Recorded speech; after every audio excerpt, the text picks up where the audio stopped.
Good morning to all.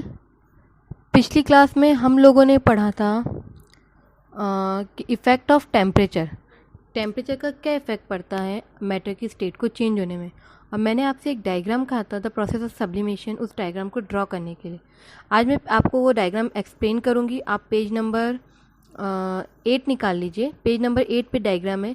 इस diagram में जो कोन दिख रहा है आपको, एक नीचे एक बर्नर है, बर्नर के ऊपर चाइना डिश है, चाइना डिश के अंदर इसने अमोनियम क्लोराइड रखा है। अमोनियम क्लोराइड के ऊपर एक फनल लगाई है, इन्वर्टेड फनल है। फनल को ऊपर कॉटन से ढक दिया है, मतलब उस पर कॉटन लगा दी सबसे ऊपर की तरफ। जब आप इस अमोनियम क्लोराइड को हीट करते हैं, चाइना डिश के अंदर रखे अमोनियम क्लोराइड को जब हम गर्म करते हैं तो इसकी भाप बनती है, इसके वेपर्स बनते हैं जो ऊपर की तरफ जाने लगते हैं।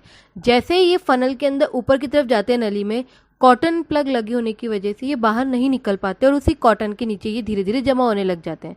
वहीं ये वेपर्स रुक जाती है। फिर जब हम इसको गर्म करना बंद कर देते हैं तो ये वेपर वहीं ठंडी होकर फनल के किनारों पर चिपक जाती है। और जब आप उसे देखेंगे, ऑब्जर्व करेंगे, पेज नंबर 9 निकाल लीजिए। पेज नंबर 9 पर ऑब्जर्वेशन दे रखा है इसने। हाँ जी, जब आप ऑब्जर्व करेंगे तो आप देखेंगे कि जो अमोनियम क्लोराइड है, जिसे हम कपूर भी कहते हैं, कैम्फर, ये जो अमोनियम क्लोराइड है, ये आपको वहाँ भाप जो है वो सॉलिड की फॉर्म में जमी हुई दिखाई देगी।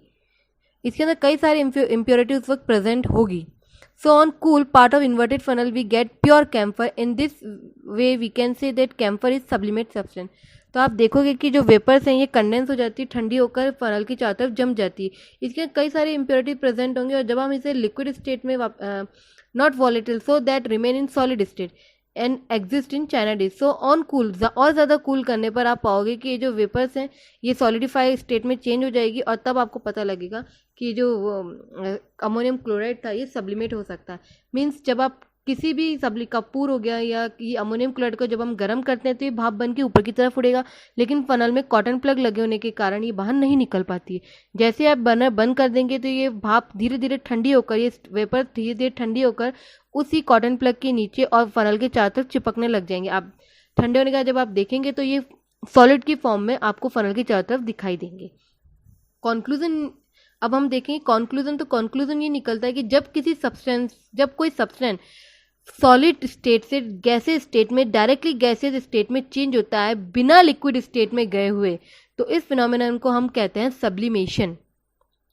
I repeat, when a substance is converted directly from solid to gaseous state without undergoing in liquid state, then this phenomena is called a sublimation. Now next point है आपका melting and melting point. पहला तो melting होता क्या है? Melting का मतलब होता है पिघलना।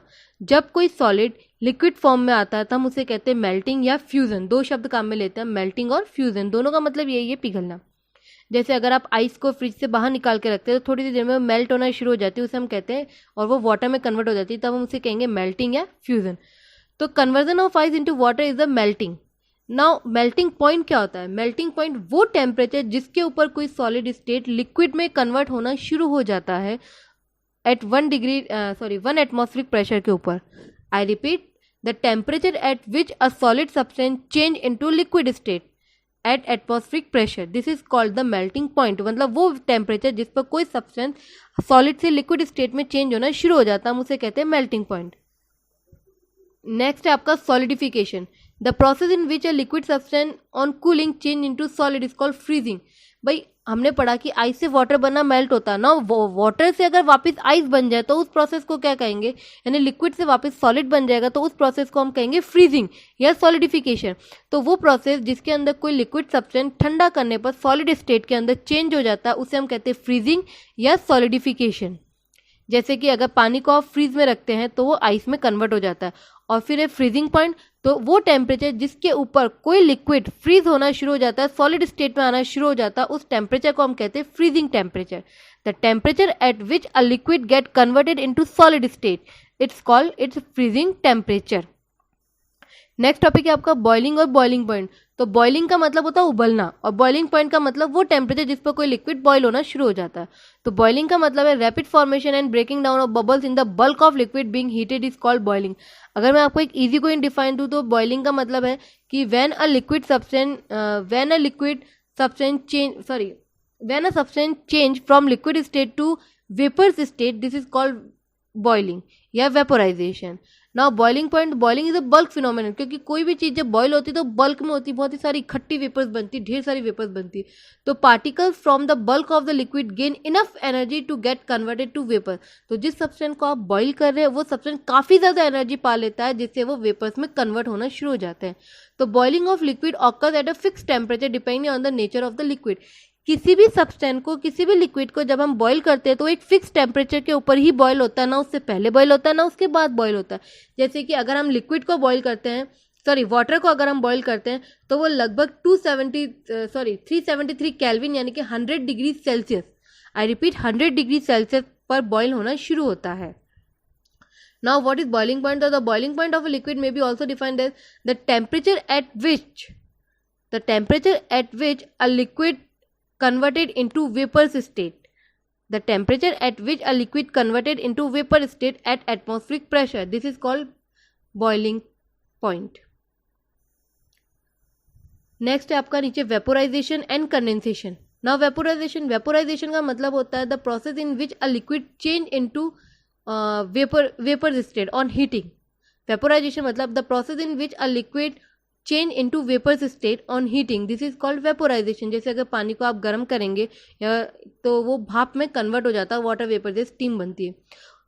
नेक्स्ट है the process in which vapours get converted into liquid. जब हम ठंडा करते हैं उस गैसेस को, the process in which vapours get converted into liquid, this is called liquidification और कंडेंसेशन। तो इस प्रोसेस को हम कहते हैं condensation.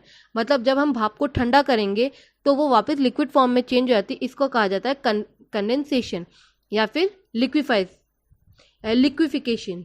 Example, the conversion of water vapour into liquid water is called condensation of water vapour. मतलब जब पानी की भाप को हम ठंडा करते हैं तो पानी की बूंदों में कन्वर्ट हो जाती है, जिसे हम कहते हैं कंडेंसेशन। तो वो fix temperature at which vapours get converted into liquid is called condensation. तो वो फिक्स टेम्परेचर जिसके ऊपर कोई वेपर्स लिक्विड के अंदर कन्वर्ट हो जाता है उसे कहा जाता है कंडेंसेशन टेम्परेचर। एक डिफाइन इज में लेटेंट हीट। लेटेंट हीट का मतलब होता है छुपी हुई एनर्जी, गुप्त ऊष्मा, हिडन एनर्जी। हिडन एनर्जी का मतलब होता है, अब इस टॉपिक को मैं आपको लेटेंट हीट में आपको नेक्स्ट क्लास में एक्सप्लेन करूंगी। तब तक के लिए गुड डे।